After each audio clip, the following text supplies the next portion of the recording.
The Miami Dolphins just got a first-hand look at the future of the NFL at the Combine in Indianapolis. And now, the real work begins.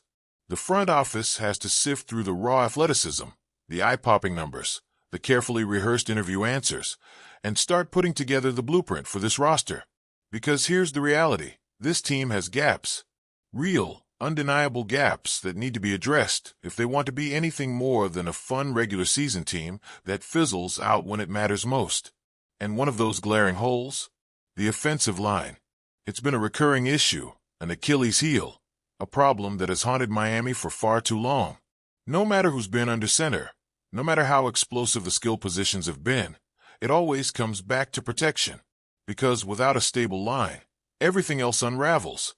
And this offseason, things could get even more complicated. Free agency threatens to strip the unit down even further, with Liam Eichenberg and Robert Jones hitting the open market. Terron Armstead, a phenomenal talent when healthy, but his availability has been a constant concern. The Dolphins can't afford to rely on uncertainty anymore. That's why the idea of landing a Will Campbell at number 13 is suddenly so intriguing. Most mock drafts have had Campbell off the board by the time Miami is on the clock, usually snapped up somewhere around the 10 to 12 range. But the NFL draft is a living, breathing thing, shifting constantly based on team needs, combined performances, and front office philosophies. And with Missouri's Armand Membu stealing the show in Indianapolis, the entire hierarchy of offensive linemen could be about to shift. Membu's stock skyrocketed after an absurd display of athleticism for a 6 feet 4 inches, 332-pound lineman, running a 4.91 40-yard dash. Unreal. A 1.74 10-yard split? That's movement that scouts drool over. Add in a 34-inch vertical and a 9 feet 7 inches broad jump, and you've got a lineman who doesn't just play big. He moves big. That kind of performance doesn't go unnoticed, especially in a league where versatility and explosiveness are at a premium. So what does that mean for Miami? It means that if Membu leaps into the top 10, say, to Chicago at number 10, as projected in ESPN's Jordan Reed's latest mock, it forces a domino effect. Other linemen get pushed down the board, and suddenly, Campbell, who was once assumed to be out of reach, becomes a very real possibility at 13. And if that scenario plays out, the Dolphins have to take advantage.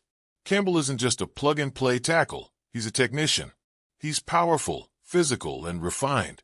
He understands leverage. He finishes blocks. He doesn't just engage defenders, he buries them. The versatility factor is another bonus. While he's built to be a strong tackle at the next level, he also has the skill set to transition inside and dominate as a guard. Miami needs that kind of flexibility. They need options. They need someone who can step in and contribute immediately. The Dolphins can't afford to miss on this. This isn't just about drafting a good player. This is about solving a problem that has plagued this franchise for years. It's about giving Tua Tagovailoa, or whoever is under center, the time and protection they need to operate. It's about ensuring that Mike McDaniel's high-powered, speed-based offense isn't constantly getting disrupted before it even has a chance to fire. And while Campbell would be a massive win in the first round, Miami can't stop there. The draft isn't a one-round fix, and their issues extend beyond just the trenches. The secondary has taken hits. Jalen Ramsey and Javon Holland are elite talents, but there's no depth. There's no consistent playmaker who can take the ball away and change momentum. That's where Notre Dame's Xavier Watts enters the picture.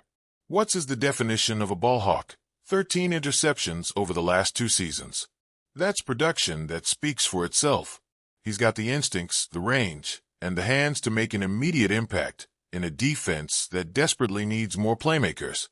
The Dolphins can't afford to just bend but not break. They need players who can steal possessions, give the offense more opportunities, and shift the tide of games.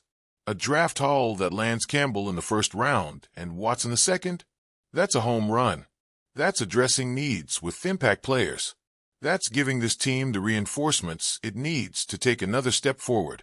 Of course, nothing is guaranteed. The draft never unfolds exactly the way we expect. But if the Dolphins find themselves in this position, with Campbell there at 13 and Watts available in the second, the decision should be clear. The future of this franchise depends on it.